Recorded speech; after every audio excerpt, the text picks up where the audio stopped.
as pessoas que falam isso, eu fui obrigado a ler Machado de Assis na escola com 14 anos, essas pessoas estão mentindo, elas não foram obrigadas a ler Machado de Assis na escola com 14 anos. As pessoas não leem porque elas não têm dinheiro para comprar livros. É só isso, a gente vai resumir a coisa toda a isso?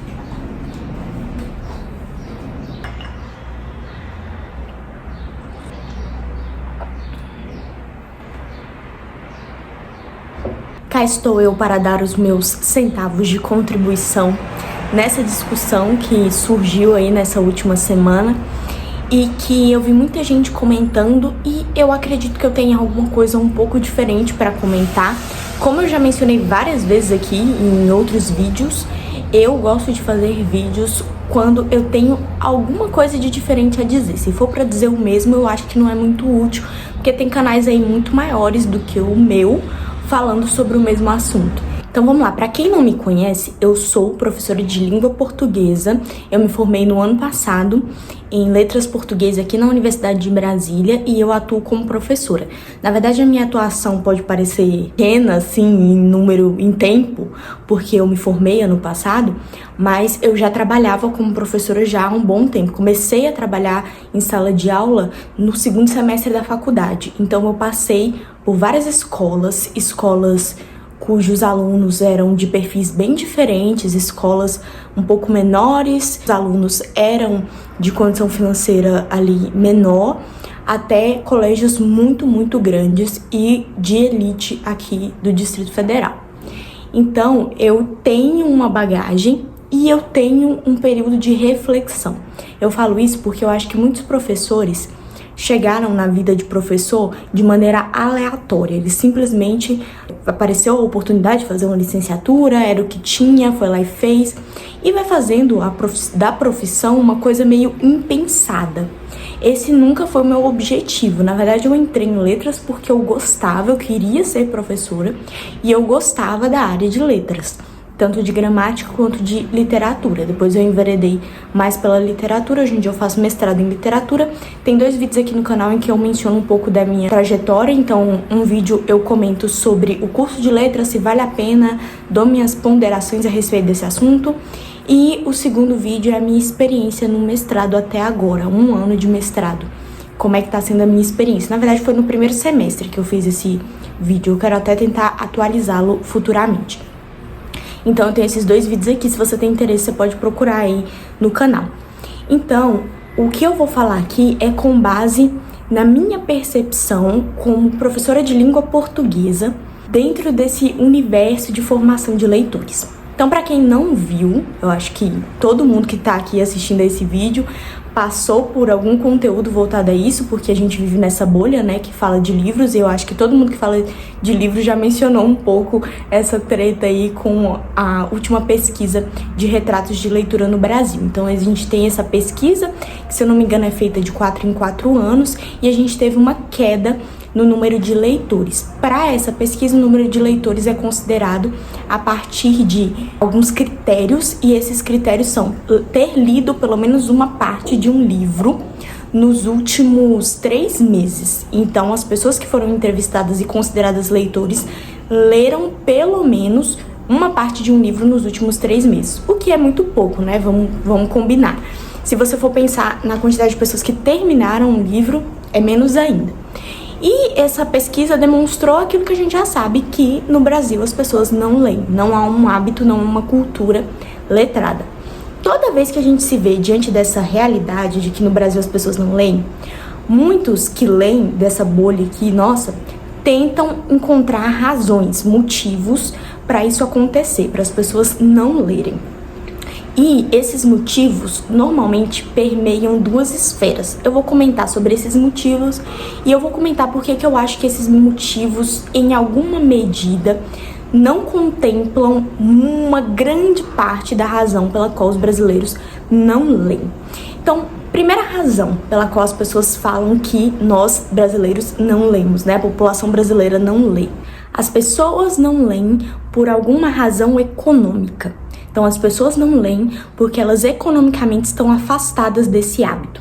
ou porque elas não têm condições de se transportar até uma biblioteca, porque as bibliotecas são ruins, porque não há bibliotecas no interior do país, porque o sistema de entregas no interior do país de livros é muito difícil, as livrarias não chegam nesses lugares, e principalmente porque as pessoas não têm dinheiro para comprar livros.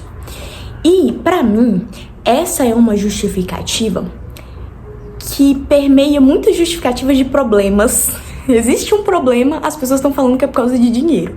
Existe um problema, é porque as pessoas não têm dinheiro para resolver esse problema. Como se todos os problemas do mundo fossem facilmente resolvíveis com dinheiro. Então, esse apontamento meio materialista, ele tira do nosso olhar um fato, que é a população de classe média e classe média alta no Brasil também não lê.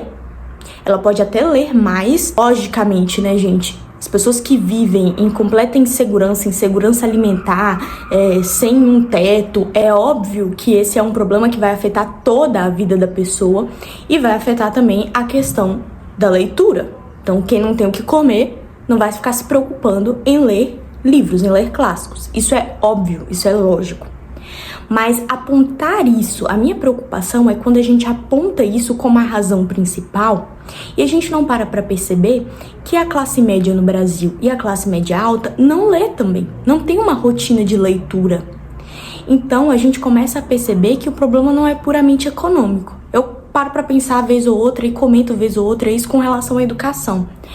O problema da educação é financeiro. O problema da educação é que as escolas públicas estão sucateadas, enquanto que alguns recebem boa educação, outros recebem educação de má qualidade. Isso é mentira, porque se você for olhar por um viés puramente econômico, isso significa então que a educação da elite e a educação da classe média, que pode pagar por aí uma escola que o ensino médio é R$2.000, essa educação é boa?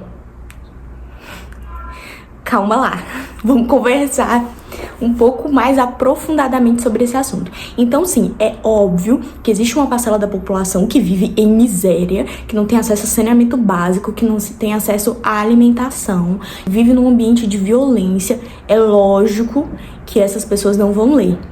Mas o nosso problema com relação à leitura, ele não pode ser resumido puramente a isso. Tentativa de pensar o problema muito superficial e sempre muito materialista. E alguns problemas, gente, não são resolvidos só por essa interpretação materialista de mundo aí. Se às vezes a pessoa tá consumindo aqui na internet um monte de coisa, ela não poderia estar consumindo também literatura? Ela não poderia estar lendo, baixando até um PDF aí, que eu não vou nem entrar nesse mérito, mas ela não poderia estar baixando um PDF e lendo? Poderia, né? Isso me lembrou vou até fazer um adendo antes de entrar no segundo ponto. Isso me lembrou um canal que eu acompanho aqui, que eu conheci recentemente, o canal do Adolfo Clair. Se você tem interesse, pesquisa aí, Adolfo Clair. Ele tem um canal em que ele comenta um pouco sobre a vida de estudos dele. Ele tem os focos dele voltado ao estudo de história, do hebraico e do grego. E ele dá também dicas sobre vida de estudos. E o Adolfo é um pedreiro. Ele é pedreiro. Ele, a vida inteira, foi pedreiro. Quando você olha, assim, a biblioteca dele cheia de livros, há alguns vídeos dele em que ele comenta como é que ele chega a essa quantidade de livros. Porque ele vai caçando em sebos, ele vai caçando. Tudo bem, é lógico, ele está em uma região em que há isso, né? Em que há essas oportunidades, ele não está no interior do Brasil. Isso aí é lógico, né, gente? Mas eu tô usando só o exemplo dele pra explicar que, assim, a coisa toda do apreço à cultura e do apreço à literatura, ela não pode ser resolvida puramente por esse viés material. Então, se você tem interesse, pesquise, por favor, sobre Adolfo Clair. Os vídeos dele são muito bons, eu maratonei um tempo atrás. E realmente você vê que essa questão da vida de estudos é um dom mesmo que é entregue a algumas pessoas. E isso muitas vezes não depende de questões materiais exteriores a essas pessoas.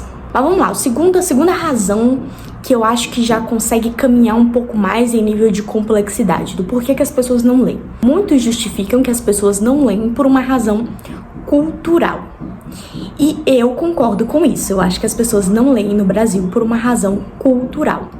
Mas a justificativa que as pessoas dão, eu não compro essa justificativa, eu não acho que ela é a correta. Então o que as pessoas dizem?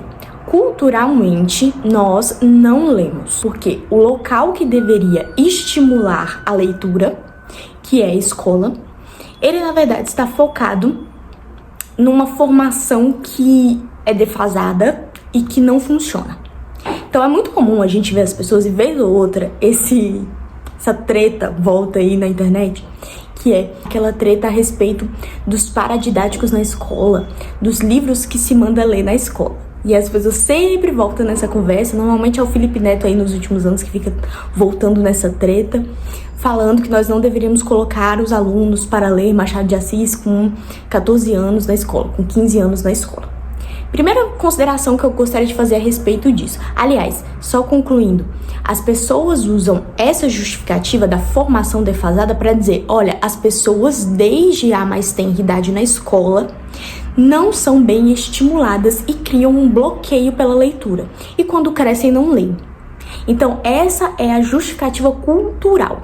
Para a maioria das pessoas que falam sobre esse assunto, a justificativa cultural para o brasileiro não ler é que ele recebeu esse bloqueio desde a mais tenra idade na educação formal, e essa educação formal impossibilitou ele de ver os livros, as histórias escritas com outros olhos e se encantar por elas.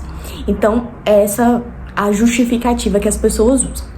Por que eu acho que essa justificativa não faz sentido? Primeiro, quem trabalha em escola, quem é professor, principalmente quem é professor de língua portuguesa, sabe que essa justificativa não cola. E ela não cola porque ninguém é obrigado a ler Machado de Assis na escola com 14 anos. Ninguém. Nem as pessoas que falam isso, eu fui obrigado a ler Machado de Assis na escola com 14 anos, essas pessoas estão mentindo, elas não foram obrigadas a ler Machado de Assis na escola com 14 anos.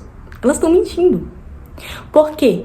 A realidade da sala de aula é, a gente tem um monte de conteúdo para passar, então você tem que passar por várias obras literárias em um ano, por várias escolas literárias em um ano, não dá tempo do professor exigir a leitura de nada, e também não é produtivo visando o objetivo que as escolas, na maioria das vezes, possuem. Qual é o objetivo de uma escola quando ela diz que a gente tem que conhecer as obras de Machado de Assis? Que você consiga fazer uma questão de vestibular em que as obras de Machado de Assis são citadas. E para você fazer uma questão de vestibular, você não precisa ler o livro. Você precisa saber o básico da história, ter um resumo na sua mente e saber sobre as características da escola literária em que aquela obra se insere. E é justamente isso que os professores passam para os alunos. No meu ensino médio inteiro, eu não li livros. Aliás, eu li livros, mas eu acho que eu fui a única pessoa da escola, da minha turma, que leu livros que foram recomendados, que estavam sendo estudados na escola. Então, a professora dava lá o resumo de um livro, eu lembro que deu o resumo do Cortiço, e eu fiquei muito interessada, fui lá, comprei e li o Cortiço, do Aloysio Azevedo. Mas não foi porque a professora condicionou a gente a ler. Na verdade, ela passou o resumo e ela passou a característica das escolas literárias, da escola literária do Aloysio de Azevedo, que é o naturalismo. Então é isso que a gente precisa saber. Dizer que as escolas obrigam os alunos a ler Machado de Assis, a ler outros livros, isso é mentira. Muito pelo contrário, as escolas dão um resumo rápido sobre os livros, então um resumo rápido de Brás Cubas, um resumo rápido de Dom Casmurro e um resumo rápido de O Alienista. São essas 3 obras de Machado de Assis que a gente recebe ali o resuminho e pronto. Ninguém é obrigado a ler Machado de Assis na escola. Isso é mentira. Mentira.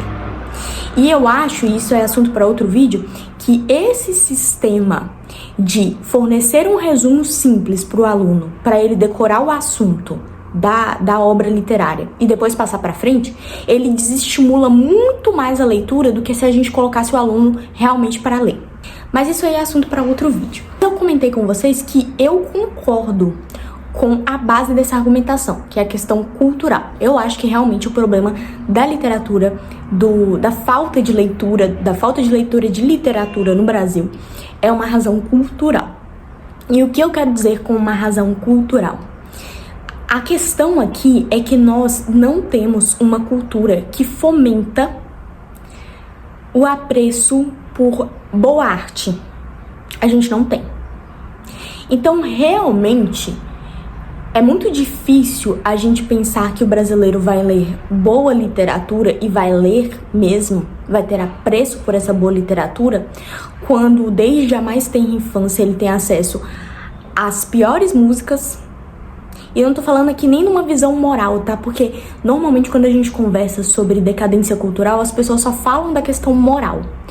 E as músicas são horríveis por quê? Porque elas falam de temas ruins, elas falam de uso de drogas, elas falam sobre prostituição. Tá, isso também é lógico que é ruim. Mas não é só a questão moral, é a questão de ser bom. São músicas ruins. Tem uma qualidade ruim. E, gente, produto cultural ruim vicia. A pessoa que consome só produto cultural ruim, só filme ruim, só música ruim, ela se acostuma àquilo ali. E realmente dá trabalho, como se fosse um vício, dá trabalho você deixar aquilo para trás e colocar no lugar coisa boa, porque coisa boa vai te fazer ter que pensar mais, ter que digerir mais. A música comercial, ela não exige muito pensar. A boa música exige que você pense mais. Então vai dar mais trabalho. E por isso vai ser mais difícil. Então o problema cultural no Brasil, ele é muito mais amplo. E ele tem muito mais a ver com o ambiente. Recentemente eu li o livro do Padre Sertilanges, A Vida Intelectual, em que ele comenta que, várias vezes ele comenta, que a questão da vida intelectual está muito ligada a um ambiente. Você tem um ambiente que fomente o pensamento, que fomente o estudo, a leitura, a vida voltada ao conhecimento. Então, o que a gente tem é um ambiente que não proporciona isso. É lógico que a gente não vai ler. Ou que, se o brasileiro ler, ele vai ler o que não presta. Porque, sim, gente, existem bons livros e existem livros ruins. E as pessoas até comentam, não, mas os livros ruins levam a livros bons. Eu tenho muita resistência a essa argumentação, porque eu acho difícil. Eu conheço muita gente, a gente vê muita gente que começa a ler por livros ruins e que passa a vida inteira lendo livros ruins. A pessoa não muda, e justamente por aquilo que eu comentei. Aquilo que é produto cultural fácil, a pessoa quer ter acesso àquilo. Se ela pega um livro que é um pouco mais difícil, que é melhor, mas tem um nível de complexidade, ela não tá acostumada àquilo. Vai doer pra ela, vai ser difícil pra ela. Então ela não vai querer. Aliás, é difícil pra todos nós, né? Pegar uma Divina Comédia e ler é difícil pra todos nós, né? Todos nós passamos por essa educação deficitária, essa educação ruim. Então vai ser difícil pra todos nós. Mas pra quem já tá acostumado, a coisa mais palatável, a papinha de bebê, a pessoa vai ter muito mais dificuldade com os livros maiores. Não tô falando maiores em quantidade de páginas, mas maiores em relevância. Então isso aí é lógico. Então eu tenho séria resistência a pensar que a pessoa que começa lendo livros ruins vai traçar um caminho para livros melhores. E eu também acho que as pessoas também só estão pensando nesse caminho. Vamos entregar para a criança um livro bem ruim, e aí depois ela vai fazer o caminho até livros bons. Gente, por que ela não pode começar o caminho pelos livros bons? E quem diz que os livros bons vão ser sempre, assim, impossíveis de serem admirados por crianças ou por pessoas que ainda não tiveram uma formação intelectual mais elevada? Quem disse? Esse ano eu li vários livros de literatura infantil muito, muito, muito, muito bons. E eu vou deixar aqui um post que eu vi da escola mais cara do Brasil. Saiu um ranking desse ano de escolas mais caras do Brasil. E a escola mais cara do Brasil, que se encontra em São Paulo hoje, é um colégio super de elite. Tá? O ensino médio ali é R$14 mil. E os alunos leem Diário de um Banana. Os alunos estão lendo o Diário de um Banana. Justamente porque foi incutido na cabeça das pessoas que, para fazer as pessoas terem apreço, as crianças terem apreço por leitura, elas têm que ler porcaria. E aí depois a gente tem que tentar mudar o gosto delas para uma boa literatura. Sendo que, na verdade, elas podem começar lendo boa literatura e elas podem se deleitar nela. Há muita boa literatura, muitos clássicos infantis.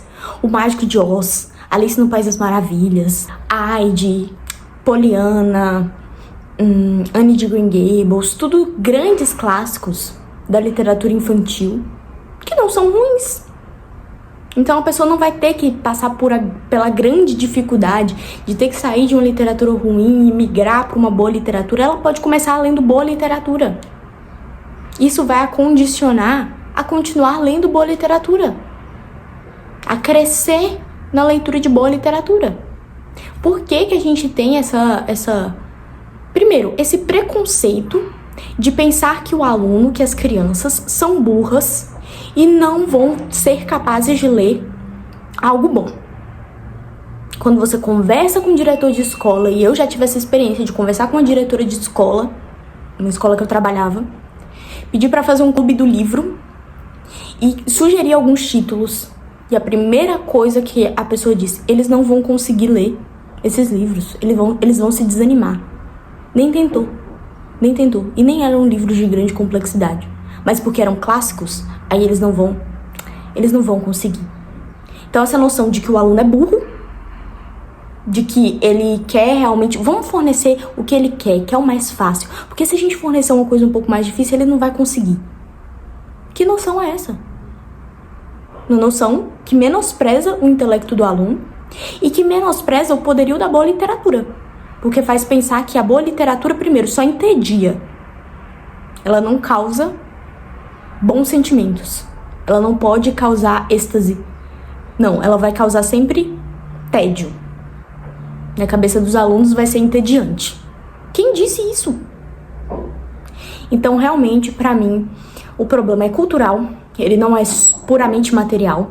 E ele não é cultural no nível de nós estamos colocando coisas muito avançadas para os alunos lerem, eles deveriam estar lendo coisas mais propícias à idade. Não é isso. O problema é justamente que nós viemos de um ambiente cultural que menospreza o que é elevado e que considera que nós devemos entregar para os jovens aquilo que eles já consomem, que é ruim.